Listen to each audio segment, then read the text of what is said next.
അങ്ങനെ കപ്പലിൽ കയറാനുള്ള ദിവസം എത്തി മക്കളെ. അങ്ങനെ സങ്കടത്തോടെ വീട്ടുകാരെയൊക്കെ പറഞ്ഞു വിട്ട് ഞങ്ങളത് ചെക്കിന് വേണ്ടി നിൽക്കുകയാണ്.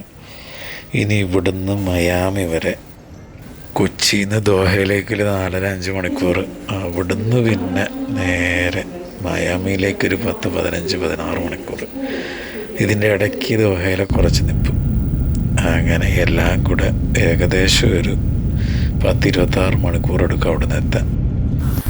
അങ്ങനെ നമ്മുടെ ഫ്ലൈറ്റ് ദോഹ എത്തി ഇങ്ങനെ ലാൻഡ് ചെയ്ത് ഇങ്ങനെ ഫ്ലൈറ്റ് ഇങ്ങനെ അടുപ്പിക്കാനുള്ള പരിപാടിയൊക്കെ ചെയ്തുകൊണ്ടിരിക്കുകയാണ്.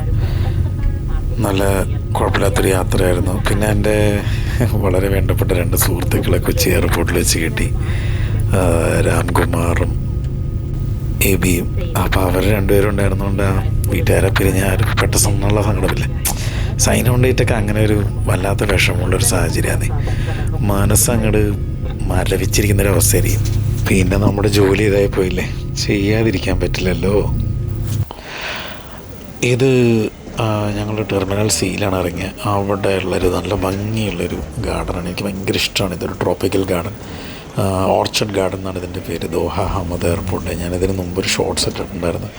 എനിക്ക് ഭയങ്കര ഇഷ്ടം. ഇവിടെ നല്ലൊരു ആംബിയൻസും നല്ല ലൈറ്റിങ്ങും ഭയങ്കര ഭംഗിയാണ്.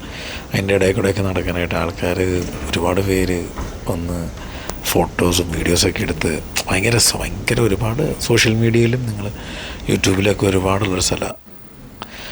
അങ്ങനെ അവിടുന്ന് അടുത്ത ഫ്ലൈറ്റ് അങ്ങനെ കൂട്ടുകാരെയൊക്കെ പറഞ്ഞു വിട്ടിട്ടും അവർ ഒരാൾ ന്യൂ ഓർലിയൻസിലേക്കും ഒരാൾ ഗാൽവെസ്റ്റണിലേക്കും ആയിരുന്നു. എല്ലാം US പോർട്ടുകൾ തന്നെ.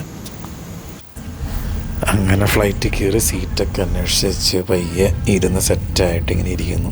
ഇനിയാണ് മോനെ 10-16 മണിക്കൂർ ഇതിനകത്തിരിക്കണം. ഓഹ്, ഇരുന്നിങ്ങനെ ബോറടിക്കുമ്പോൾ ഇനി എന്തോരം പോകണമെന്ന് ഇങ്ങനെ നോക്കിക്കൊണ്ടിരിക്കുന്ന. അപ്പോൾ മനസ്സിലാവും ഒന്നും ആയിട്ടില്ലെന്ന്. അങ്ങനെ നമുക്ക് നമ്മുടെ ഹോട്ടലിലെത്തി ചെക്ക് ഇൻ ചെയ്തു. ആഹാ, കൊള്ളാം, മുറിയൊക്കെ കൊള്ളാം, കുഴപ്പമൊന്നുമില്ല, എല്ലാം സെറ്റായി. ബാഗൊക്കെ ഒന്ന് ജസ്റ്റ് അൺപാക്ക് ചെയ്തുകൊണ്ടിരിക്കണം. നൈസായിട്ടൊരു പാട്ടൊക്കെ കേട്ട് ഇങ്ങനെ ഇരിക്കണം. ഒന്ന് കുളിച്ച് സെറ്റായി.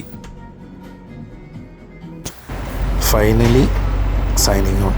ഇതെന്തോരം പേരാണെന്ന് നോക്കിയാൽ ഇപ്പോൾ നമ്മുടെ പല ഡിപ്പാർട്ട്മെൻറ്റ് വർക്ക് ചെയ്യുന്ന ആൾക്കാരാണ്. Restaurant service, technical department, entertainment, പല ഡിപ്പാർട്ട്മെൻറ്റിലെ ആൾക്കാരുണ്ട്. എല്ലാവരും ബാഗ് എടുത്ത് CBP ക്ലിയറൻസിന് വേണ്ടി നിൽക്കുകയാണ്. CBP ക്ലിയറൻസ് എന്ന് പറയുമ്പോഴത്തേക്കും നമ്മുടെ US-ൻ്റെ നമ്മുടെ പോർട്ടിൻ്റെ കാര്യങ്ങളും മറ്റ് നമ്മുടെ പേപ്പർ കാര്യങ്ങളൊക്കെ ചെക്ക് ചെയ്യുന്ന ഒരു ഡിപ്പാർട്ട്മെൻറ്റാണ്. ഇതാണ് നമ്മുടെ ഷിപ്പ് കാർണിവൽ മാജിക്. അപ്പം ഇത് നമ്മുടെ വേറൊരു സിസ്റ്റർ ഷിപ്പാണ് കമ്പനിയുടെ തന്നെ. അങ്ങനെ മറ്റ് ക്ലിയറൻസും പരിപാടികളൊക്കെ കഴിഞ്ഞിട്ട് ഞങ്ങളെല്ലാവരും കപ്പലിലേക്ക് നടന്നുകൊണ്ടിരിക്കുകയാണ് ബാഗായിട്ട്.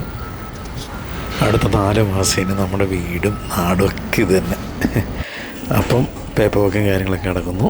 ബാക്കി കാര്യങ്ങളൊക്കെ വഴിയെ കാണാം. അപ്പോൾ ടേക്ക് കെയർ ഗൈസ്.